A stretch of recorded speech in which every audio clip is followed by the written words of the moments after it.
I'll be demonstrating child's pose today. So for that, come into Vajrasana, sit on your knees. If this is difficult, sitting on your knees is difficult, please grab a cushion. You can place it under your hips. Okay. And for some of you, there might be knee issues. And for them, you can place cushion or a towel under your knees as well. There are two variations of this. To keep the knees in, it actually works on your abdomen as you go lower.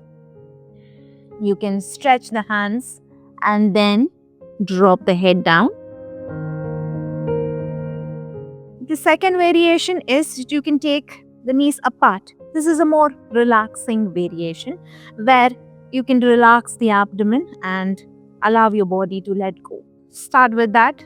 Extend the hands. Drop the head down. If your head is not touching the floor, you can keep a nice pillow in front of you. This makes it a lot more relaxing. Allow your body to breathe.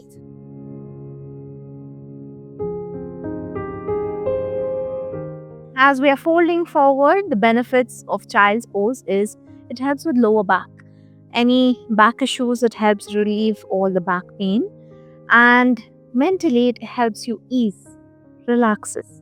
So, thank you.